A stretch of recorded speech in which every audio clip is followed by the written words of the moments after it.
orang salah paham dengan Tritunggal, saya jawab. Kok Bapak ngutip Al-Quran? Loh, karena ayat yang kamu alamatkan ke saya itu nggak seperti itu. Loh, kok bisa Pak? Lah coba ayat yang kamu baca. Laqad kafara alladziina qalu innallaha salisu salasa. Katanya Ustadz Was. Kalau Anda tidak menyerang, Anda hanya bertahan pada serangan, Anda tidak bisa masuk penjara. Karena penodaan agama itu mengancam kita setiap saat. Makanya rumusnya satu. Tapi bersyukurlah ketika orang salah paham dengan kita. Shalom, salam sejahtera dalam kasih Kristus. Pada kesempatan ini, saya akan membahas satu ulasan penting dan menarik dengan judul Pendeta Saifuddin Ibrahim dan seluruh apologet Kristen perlu belajar dari rumus Dr. Bambang Nursena dalam berapologetika supaya benar dan menang. Sebelum saya lebih jauh memberikan ulasan terkait dengan judul atau topik ini, mari kita saksikan tayangan berikut ini. Anak-anak kita ini apologetik, tapi tidak menyerang.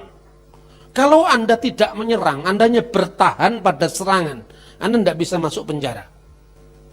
Karena penodaan agama itu mengancam kita setiap saat.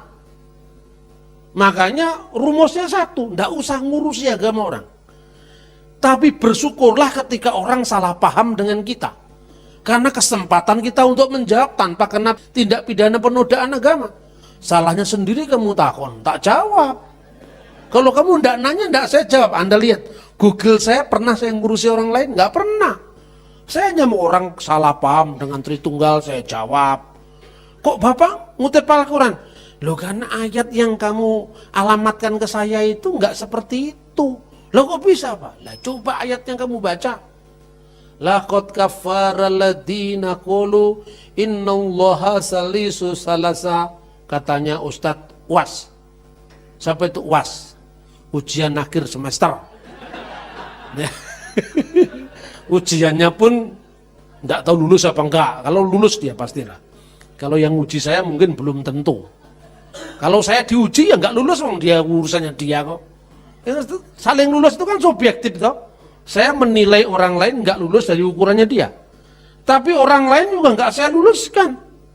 Ya mendingan kalau saya menafsirkan masih pakai data.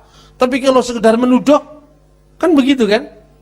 Makanya saya bilang, di mana ada orang tadi kita nyanyi?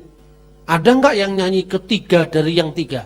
Ketiga dari yang tiga. Kan enggak ada. Loh, berarti ini ayat saya salah Pak? Enggak salah. Tapi salah alamat. Karena bukan untuk saya. Ayo, kalau ngomong salah alamat, kan enggak penodaan agama. Saya enggak ngomong salah kok. Tapi penerapannya bukan untuk saya. Lah untuk siapa? Cari sendiri, itu bukan kitab saya. Gitu loh. Maka kita tidak usah ngurusi orang lain. Tapi kita menjawab ketika orang salah paham dengan kita. Karena ukuran sosiopolitik, kita mau ngomong bargaining position, kita pasti kalah. Makanya supaya kita tidak kalah, melompatlah lebih pintar daripada mereka. Bukan hanya pintar secara teologi, tapi pintar secara strategi. Karena strategi itu pintar. Orang Jawa mengatakan itu, bener nanging ora pener. Coba. Kamu benar, tapi penerapannya salah. Kalah kita. Saya tidak mau kalah, saya mau menang. Benar dan menang. Makanya saya pakai strategi. Perbanyaklah teman, satu musuh terlalu banyak, 1000 kawan kurang. Makanya saya nggak peduli dengan perbedaan mariologi, Katolik dan sebagainya. Ketika kita masih duduk bersama, itulah kita Kristen. Kecuali saksi Yehova dan Mormon. Karena sudah ada lagunya. Ku tak pandang dari gereja mana, asal bukan Mormon saksi Yehova. Baik, Bapak Ibu Saudara yang dikasihi Tuhan, tadi kita sudah menyaksikan dan mendengarkan pernyataan yang begitu lugas, tegas, jelas, terang benderang dari hambanya Dr. Bambang Nursena. Terus terang, pertama-tama saya harus jujur berkata, dalam banyak hal saya belajar dari hambanya Dr. Bambang Nursena. Beliau adalah seorang pemikir atau intelektual Kristen yang sangat berbobot, di mana beliau ketika membuat sebuah bangunan teologi, doktrin atau ajaran, benar-benar memiliki referensi yang hebat, handal, dan komprehensif. Dr. Bambang Nursena adalah salah satu tokoh Kristen yang saya sangat kagumi. Banyak sekali pengertian pemahaman yang saya boleh raih dan dapatkan, memperkaya pengertian pemahaman saya terkait dengan doktrin-doktrin mendasar dalam kekristenan yang seringkali tidak begitu luas dan mendalam dibahas oleh para apologet Kristen.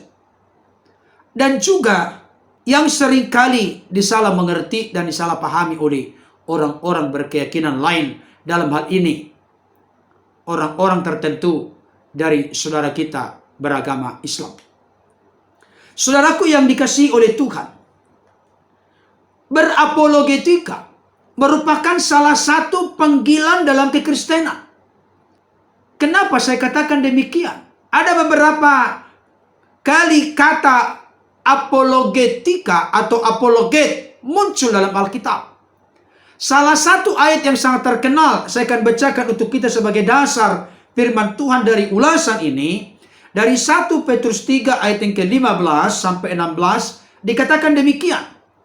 Tetapi kuduskanlah Kristus di dalam hatimu sebagai Tuhan, dan siap sedialah pada segala waktu untuk memberi pertanggungan jawab kepada tiap-tiap orang yang meminta pertanggungan jawab dari kamu tentang pengharapan yang ada padamu.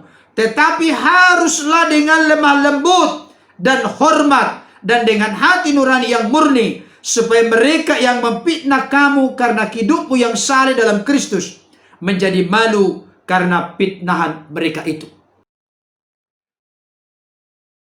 Bapak Ibu saudaraku yang dikasihi oleh Tuhan, di sini ada kata-kata untuk memberi pertanggungan jawab kepada tiap-tiap orang yang meminta pertanggungan jawab dari kamu tentang pengharapan yang ada padamu.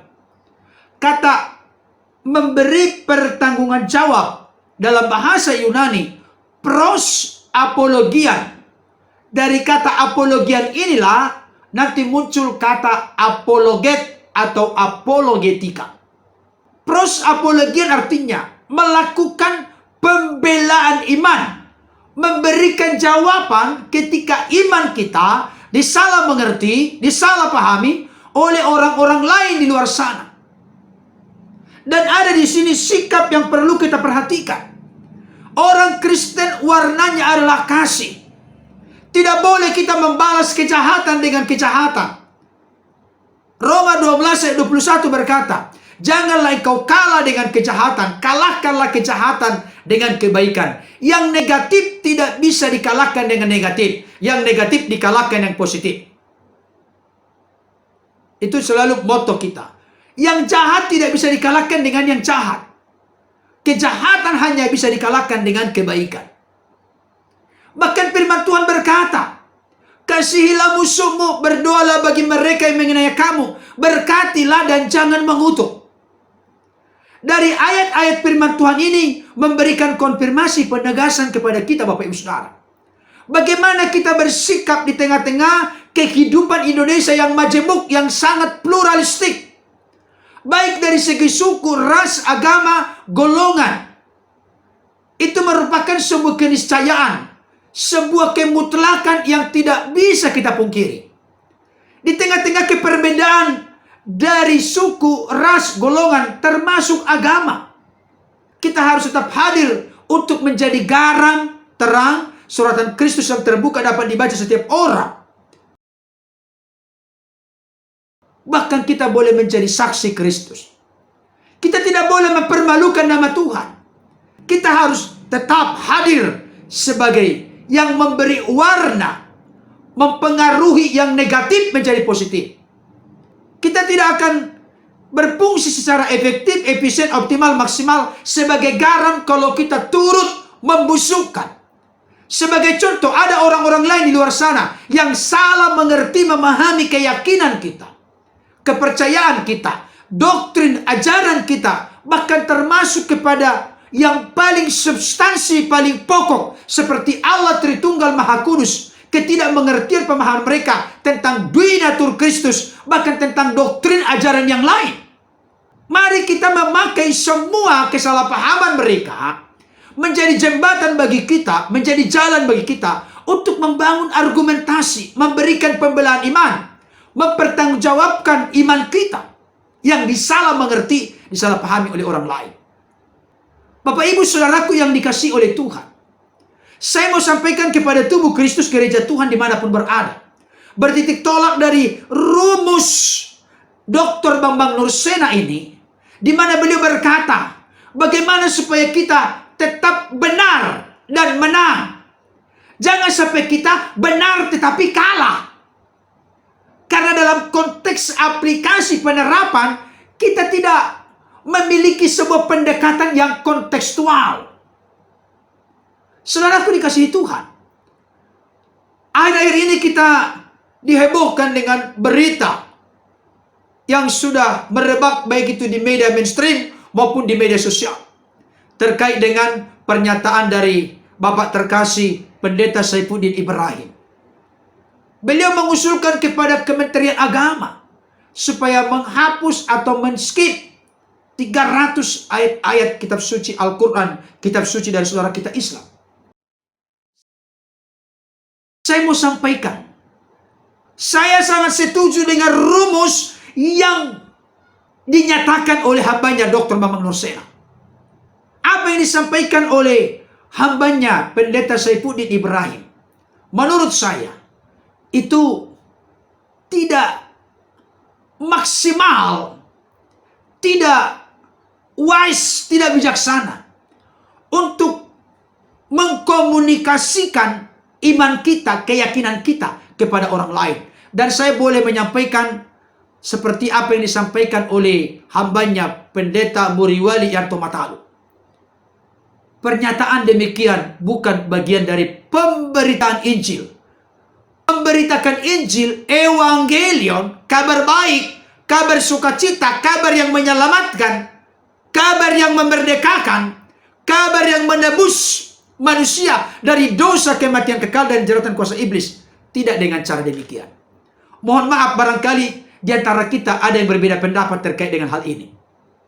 Mari kita hadirkan apa yang menjadi kualitas mutu, doktrin, ajaran yang sangat esensial, substansial dalam kekristenan. Itu yang kita komunikasikan dalam kebebasan bermedia sosial sekarang ini. Siapapun bisa menyaksikan, mendengarkan tanpa dibatasi oleh suku, ras, golongan, dan agama apapun. Mari kita menyampaikan apa yang tertulis dalam Alkitab. Mari kita melakukan pewartaan kabar baik, kabar Injil itu dengan cara-cara yang lebih wise, lebih berhikmat, lebih bijaksana, sehingga terbuka orang lain menyaksikan, mendengarkan, bahkan terbuka oleh karya Roh Kudus, percaya menerima Yesus sebagai Lord, Kurios, Tuhan, dan Juru Selamat dalam hidupnya. Saudara dikasihi Tuhan, siapapun kita bisa berbeda pendapat terkait dengan hal ini. Saya mau menyampaikan kepada hambanya Pendeta Saifuddin Ibrahim, termasuk kepada kawan-kawan para YouTuber Kristen atau para apologet Kristen dimanapun berada. Kita harus terbuka secara objektif menilai bahwa hambanya Dr. Bambang Nursena bukan orang kemarin sore, bukan kelas kacang, bukan kelas rendahan, kelas kerupuk dalam konteks dialog agama-agama, dalam konteks berapologetika. Bagaimana beliau melakukan pembelaan iman, pros apologian. Bagaimana beliau bisa menyampaikan pengajaran tentang Dwinatur Kristus, Allah Tritunggal Maha Kudus, Bapa, Firman, dan Roh. Beliau diundang untuk menjadi pemateri di dunia akademisi Islam, termasuk di universitas, di dunia akademisi Islam, termasuk di Universitas Paramadina. Saudaraku, luar biasa sekali. Kita ini belum berkecimpung di media sosial, di YouTube atau di Facebook atau dimanapun media sosial yang lain. Beliau sudah beberapa tahun yang lalu, di mana materi-materi yang begitu bermutu dan berkualitas telah diupload ke YouTube tentang doktrin ajaran kekristenan yang sangat mendasar. Saudara dikasihi Tuhan, memang seperti yang beliau sering katakan, sebenarnya dalam konteks berapologetika, kita tidak boleh buta tentang hukum, undang-undang ITE, dan lain sebagainya. Beliau memang sangat tepat berkata demikian. Selain daripada beliau doktor, beliau juga seorang yang menjadi praktisi hukum. Jadi beliau tahu bagaimana trik, bagaimana strategi yang lebih mumpuni, yang lebih efektif, efisien, optimal, maksimal, sehingga tidak terjerat kepada pelanggaran penodaan agama. Itu sebabnya beliau memberikan rumus, Bapak Ibu Saudara. Rumusnya ini perlu untuk kita perhatikan dan soroti bersama. Beliau punya kerinduan anak-anak kita berapologetik. Silahkan berapologetik. Silahkan terus semakin berani mempertanggungjawabkan pengharapan apa iman kita di media sosial atau dimanapun ada kesempatan. Tetapi beliau memberikan beberapa catatan rumus. Secara praktis sederhana sebenarnya kita mengerti, memahami. Tapi kenapa saya perlu mengangkat topik ini? Supaya mata hati, mata rohani kita tercelik dan terbuka. Kita tahu di mana kita berdiri. Di mana langit dijunjung, di situ bumi dipijak. Kita harus mengerti ukuran takaran kita, kekuatan kita. Mari kita cerdik seperti ular, tulus seperti merpati. Yesus berkata kita diutus seperti domba di tengah-tengah serigala. Domba itu akan dengan gampang dan mudah untuk dimangsa oleh serigala. Bahkan apalagi kalau sampai serigala berbulu domba. Ini perkataan Yesus ini perlu perenungan bagi kita, Bapak Ibu Saudara. Mari kita menyadari ada kekurangan, kelemahan, keterbatasan kita. Mari kita cerdik seperti ular, tulus seperti merpati. Mari kita wise, bijaksana. Supaya pemberitaan Injil, penyampaian doktrin, ajaran kekristenan itu dapat sampai ke publik tanpa harus terkena undang-undang penodaan agama. Saya mau kasih tahu, beliau sudah berpuluh-puluh tahun berkecimpung dalam dialog agama-agama. Bukan hanya dalam konteks membangun kerjasama secara sosial, tapi dalam konteks membahas secara teologi, doktrin-doktrin mendasar dalam kekristenan. Beliau bisa menyampaikan itu secara leluasa, karena beliau punya moto, satu musuh terlalu banyak, tetapi 1000 kawan masih kurang, masih terlalu sedikit. Karena itu beliau mengusulkan rumusnya. Perbanyaklah pertemanan, perkawanan. Jangan mencari musuh. Kita tidak akan bisa berfungsi secara efektif, efisien, optimal, maksimal kalau kita sudah bermusuhan. Beliau punya sahabat, kawan, teman, sampai tokoh-tokoh besar di negeri ini. Mereka bisa duduk berdampingan. Apa kepercayaanmu? Begini. Kepercayaan saya begini. Luar biasa, duduk berdampingan. Bisa menyampaikan doktrin-doktrin mendasar dalam kekristenan. Karena sudah ada dulu persahabatan dan pertemanan. Saya pikir cara-cara dari Dr. Bambang Nursena ini perlu dibumikan. Perlu mewarnai para apologet Kristen. Termasuk kepada hambanya, Pendeta Saifuddin Ibrahim, dan juga kepada hambanya terkasih yang sedang menghadapi persidangan saat ini, Bapak Muhammad KC. Beliau berkata begini, beliau punya kerinduan anak-anak kita berapologet, tetapi tidak menyerang. Jangan menyerang. Bertahan pada serangan. Hal itu menjamin tidak bisa masuk penjara, kata beliau. Dr. Bambang Nurseno berkata, penodaan agama mengancam kita setiap saat. Rumusnya satu. Nah, ini rumusnya ini. Tidak usah ngurusin agama orang lain. Saya ulangi sekali lagi, rumus ini praktis sederhana tapi banyak dilalaikan, diabaikan, dipandang sebelah mata oleh orang-orang Kristen, termasuk para apologet Kristen. Rumusnya satu, tidak usah ngurusin agama orang lain. Bahkan beliau punya pemikiran yang terbalik dari kebanyakan kita. Bersyukurlah ketika orang salah paham dengan kita. Kenapa? Karena itu kesempatan kita untuk menjawab tanpa kena tindak pidana penodaan agama. Wow, saya terus terang merinding menyaksikan dan mendengarkan pernyataan ini. Jangan sibuk atau tidak usah ngurusin agama orang lain.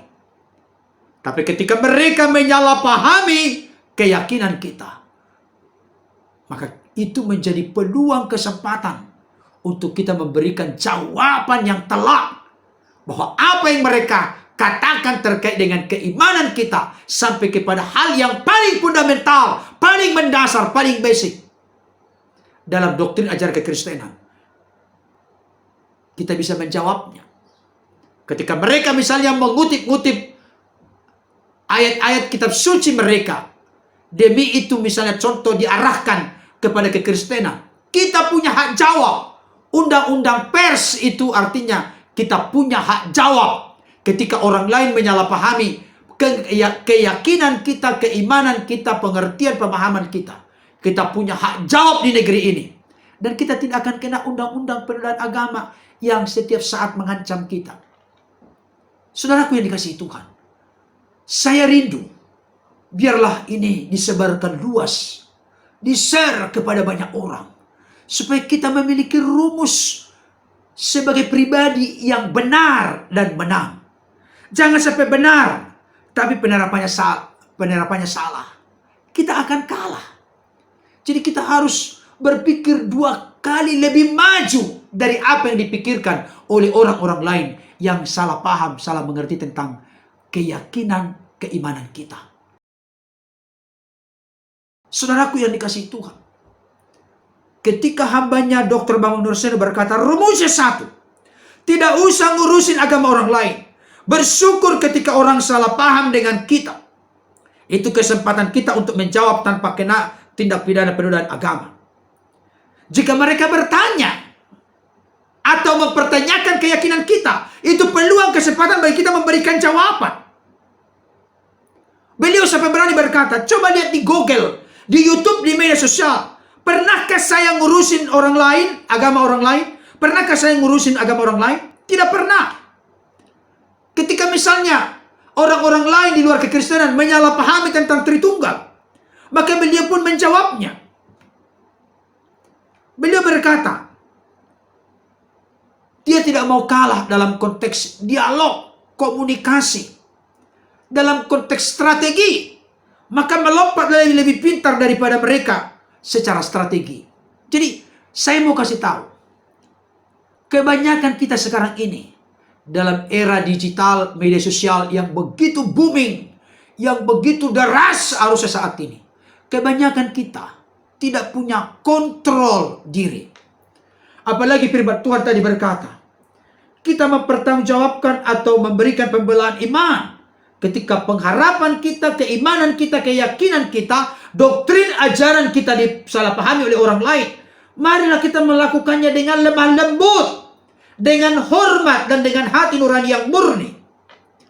Jadi jangan dengan kasar, jangan dengan melontarkan tuduhan-tuduhan yang keterlaluan kepada orang-orang berkeyakinan lain.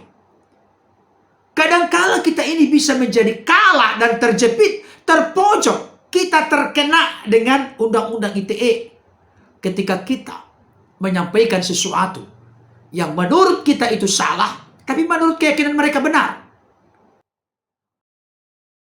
Oleh karena itu, jalan keluarnya rumusnya kembali lagi, jangan sibuk mencampuri urusan keyakinan agama orang lain.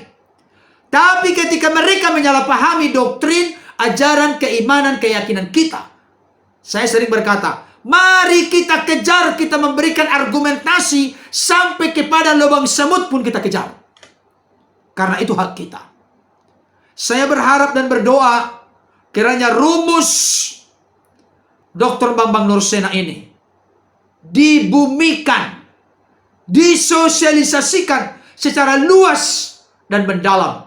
Kita para apologet Kristen, termasuk hambanya Pendeta Saifuddin Ibrahim, mari kita menerima, meresponi, belajar dari rumus hambanya Dr. Bambang Nursena yang sangat praktis, sederhana.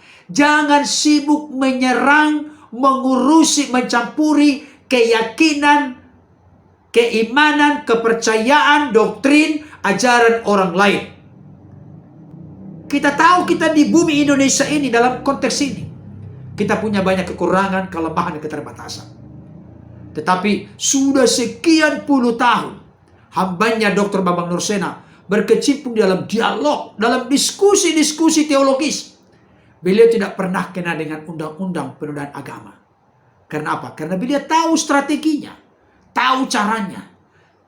Maka moto dari hambanya Dr. Bambang Nursena, kalau boleh saya simpulkan versi Pendeta Berto, adalah menjawab kesalahpahaman terhadap doktrin ajaran kekristenan sampai kepada hal yang sangat substansial, inti, pokok, fundamental dalam kekristenan. Kehadiran beliau di sana menjawab kesalahpahaman. Bapak Ibu Saudara, kalau nanti lihat di media sosial, YouTube, termasuk di channel beliau, kalau tidak salah dulu Hengki Humbel ya, yang mengupload pertama kali, menjawab kesalahpahaman Islam terhadap doktrin ajaran Tritunggal. Ada itu. Jangan sebut saudaramu kafir. Ada itu.